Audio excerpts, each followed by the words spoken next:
रखते हुए आदरणीय नरेंद्र मोदी जी ने अच्छा मैं तो नहीं लग रही भैया, नहीं लग रही मना करती क्योंकि अब यहाँ के बाद जो 14 अप्रैल आएगी, मैं पूरे विश्वास के साथ कहता हूँ कि अब तक इस गांव में ऐसी 14 अप्रैल नहीं मनाई गई होगी। जो इस व्यथा के बाद अब जो 14 अप्रैल मनाई जाएगी गांव में, वो ऐतिहासिक होगी। मैं आपको बताऊंगा अभी कैसे मनाना है।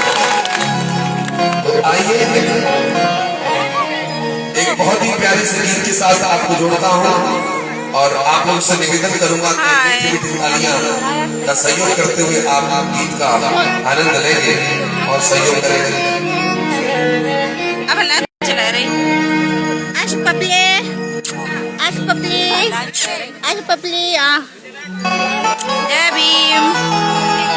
जय भीम नमो बुद्धाय। बोलिए भगवान बुद्ध की दया हो।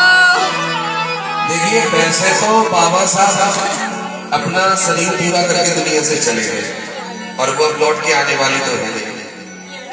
ऐसे ही छोटे फूले जी गए, बुद्ध भी गए, लेकिन लालपुरा में और एक स्तुति के रूप में हम ऐसा महसूस करते हैं शायद ऐसा महामानव दुनिया में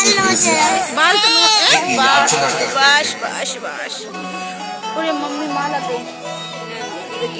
याचना से मतलब है कि ऐसा महापुरुष धरती पर फिर से आ जाए, बाबा साहब फिर से आ जाए। आ तो नहीं सकते और हमारे बुलाने से आएंगे भी नहीं, लेकिन इसी मन की इच्छा है कि काश बाबा साहब दुनिया में आ जाए। तो आइए बहुत प्यारा गीत आप लोगों के बीच में गा रहा हूँ और महिलाओं के मतलब गा रहा है ना। ओ बाबा फिर भारत में आई जई बुलाए गई जनता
बुलाए रही जलता सारी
बुलाए गई जलता सारी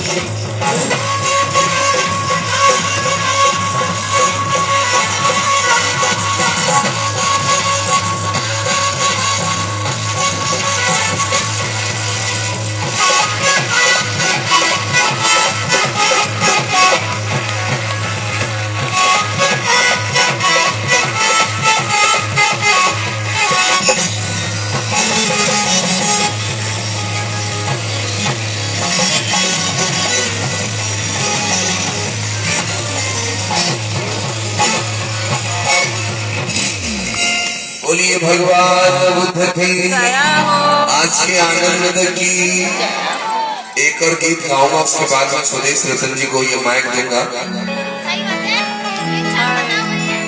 परम पूज्य बाबा साहब डॉक्टर अम्बेडकर जी कहते हैं कि शिक्षा वो शेरनी का दूध है, जो पिएगा वो दहाड़ेगा।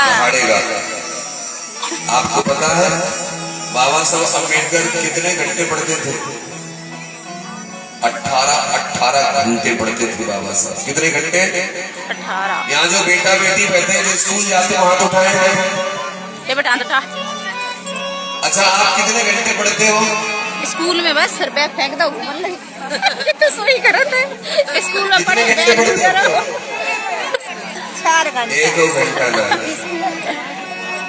धन्यवाद। जादू छुट्टी है बाद में तो मम्मी अपना पता लगा। अरे रात है ना इसलिए नहीं दिख रहा साहब। आप बाबा साहब अम्बेडकर को मानने वाले हो। बाबा साहब कह रहे हैं कि शिक्षा वो शेरनी का दूध होता है, जो पिएगा वो दहाड़ेगा। जब डॉक्टर अम्बेडकर 18 घंटे पढ़ते थे तो आप बताओ अगर तुम उनकी औलाद उनकी संतान है तो तुम्हें कितने घंटे पढ़ना चाहिए? लेकिन यहाँ मोबाइल चला के तो गुस्से में लेता हूँ, पढ़ाई की बात हो। अच्छा, मोबाइल चलवा लो 10 घंटा कोई परेशानी नहीं है, और किताब जैसे हाथ में आई सो नींद आ लगा। और क्या?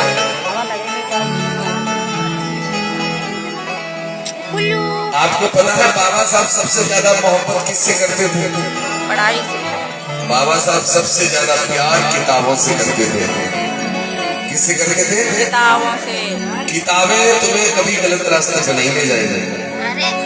और आपको एक बात और बताऊं, बाबा साहब अम्बेडकर की खुद की लाइब्रेरी में, यानी खुद का कलेक्शन बाबा साहब के पास जो किताबों का था, वो कितनी किताबें थी बाबा साहब के पास पता है? जो खुद से खरीदी थी बाबा साहब ने, खुद की लाइब्रेरी बनाई, पता है कितनी? 50,000 किताबें बाबा साहब अम्बेडकर की खुद की लाइब्रेरी में होती थी।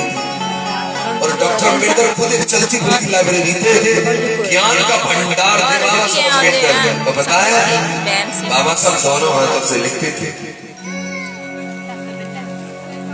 बाबा साहब अम्बेडकर को 9 भाषाओं का ज्ञान था। कितनी भाषाओं का?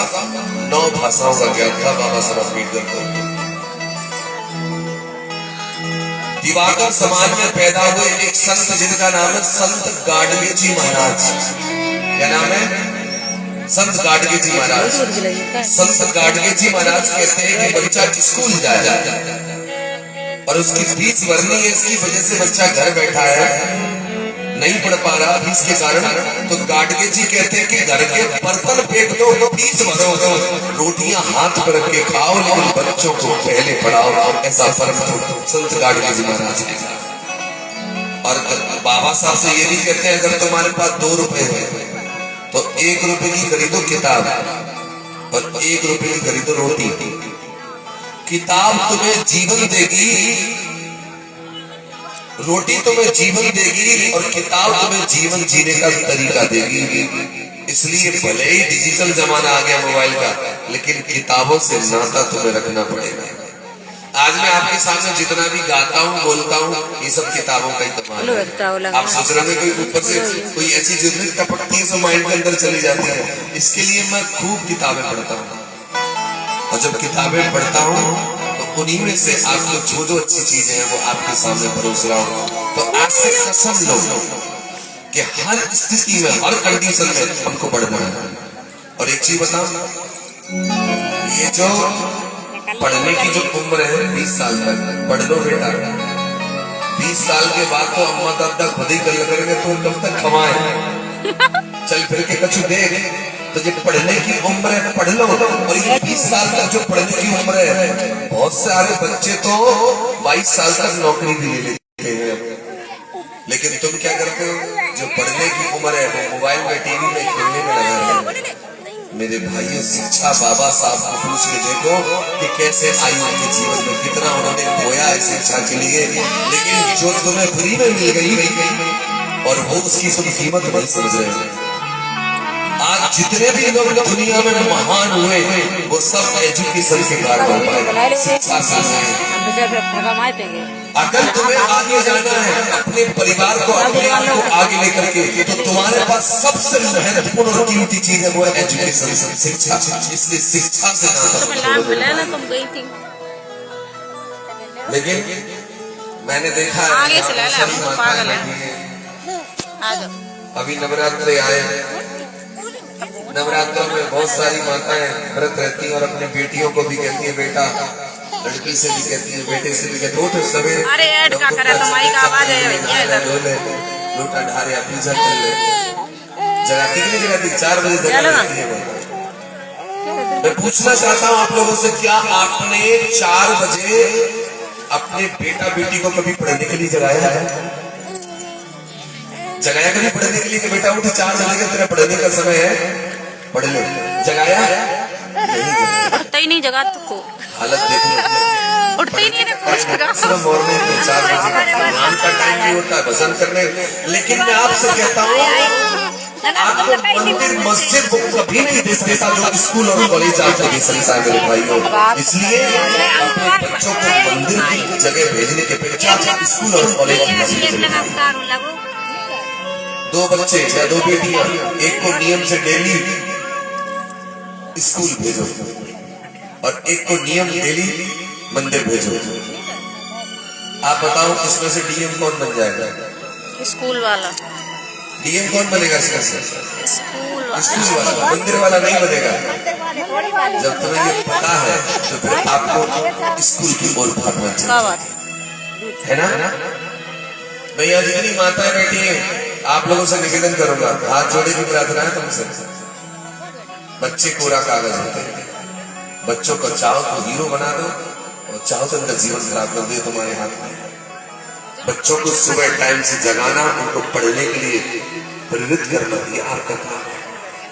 अगर बच्चा एक बार घर से निकल गया गलत रास्ते पर तो फिर उसको मोड़ पाना मुश्किल हो जाएगा। उसका जीवन तो खराब होगा लेकिन तुम्हारा बुढ़ापा भी खराब हो जाएगा।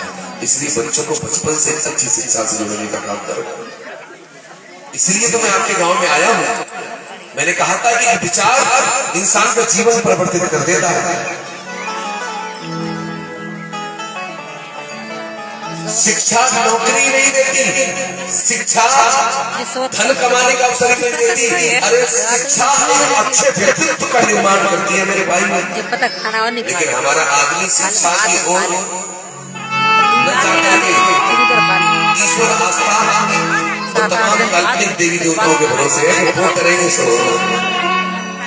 लेकिन बुद्ध कहते हैं अब तो दीप उठाओ, अपने दीपक छोड़ दो। बुद्ध ने ये नहीं कहा कि मैं तुम्हारा कल्याण करूंगा। बुद्ध ने कहा मैं मार्गदाता हूँ, मैं रास्ता दिखा सकता हूँ, कल्याण तो तुम्हें अपने आप ही करना होगा। ये बात बुद्ध ने कही है। इसलिए सारी जिम्मेदारी बुद्ध ने हमारे कंधे पर डाली है। इसलिए मैं आप लोगों से गीत के माध्यम से कह रहा हूँ, बड़ा प्यारा गीत मैंने लिखा है।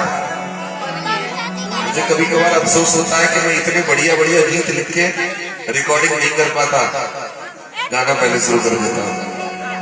ये गीत भी बड़ी मेहनत करके लिखा मैंने। आइए सुनेगा मेरा गीत।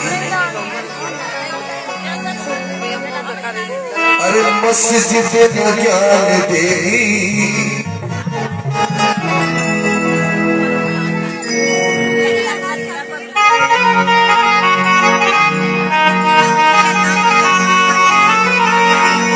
मस्जिद में ज्ञान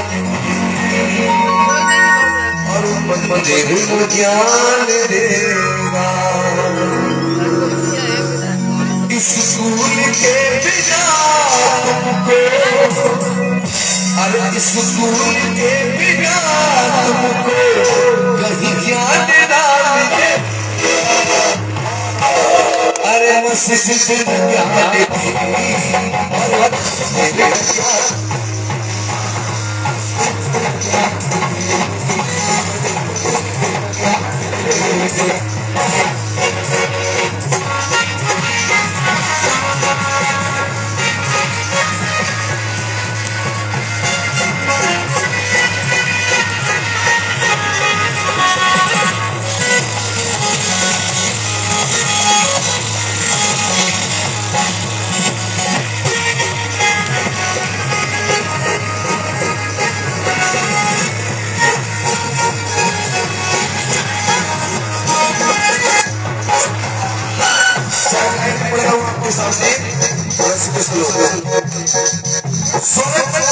के चक्कर में तुमको डराया गया है। स्वर्ग नरक के चक्कर में तुमको डराया गया है। सच्चाई के पथ से तुमको भटकाया गया है। तुम्हें जाना चाहिए था स्कूल में यारो, लेकिन मंदिर और मस्जिद में तुमको बुलाया गया है। अपनी पहली लाइन सुनिएगा। मंदिर के बाहर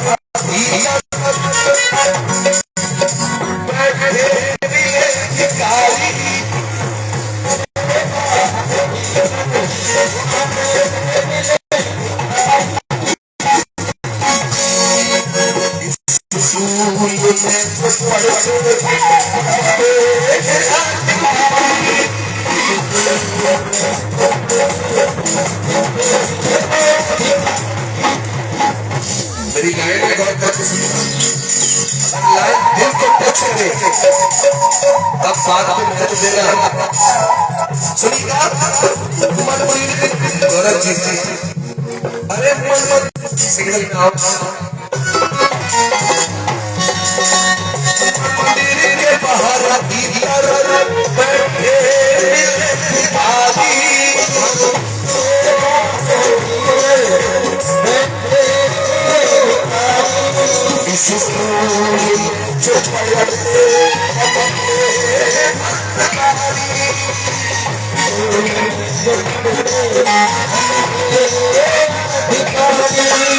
सुनिएगा मेरा शेर कि मंदिर के बाहर जो मानता उसे, मंदिर के बाहर जो मानता उसे भिखारी कहते हैं। मंदिर के बाहर जो मानता उसे भिखारी कहते हैं, और मंदिर के अंदर जो मानता उसे पुजारी कहते हैं। मंदिर के बाहर जो मानता उसे भिखारी कहते हैं, और मंदिर के अंदर जो मानता उसे पुजारी कहते हैं। अरे मांगने वाले तो दोनों हैं यारो, मेरी नजर में तो दोनों भिखारी भी है। मंदिर के बाहर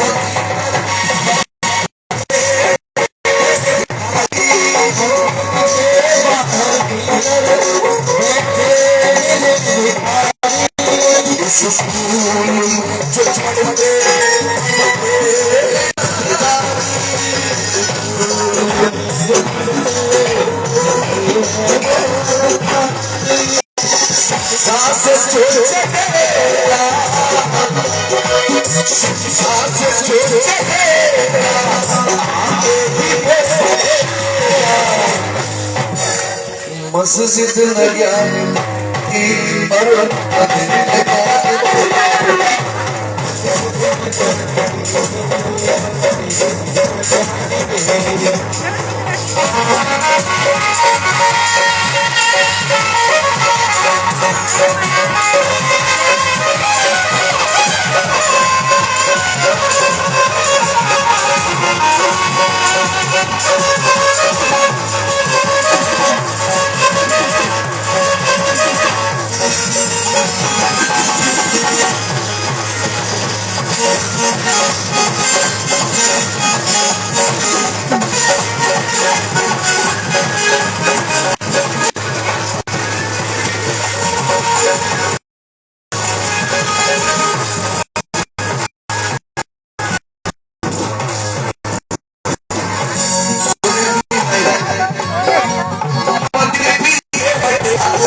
बात झूठी नहीं है। ये राम मंदिर और मस्जिद का ही झगड़ा था, बट गया था, लेकिन इसका फैसला भी देश संविधान है उसने किया है। तो बाबा साहब कर रहे हैं।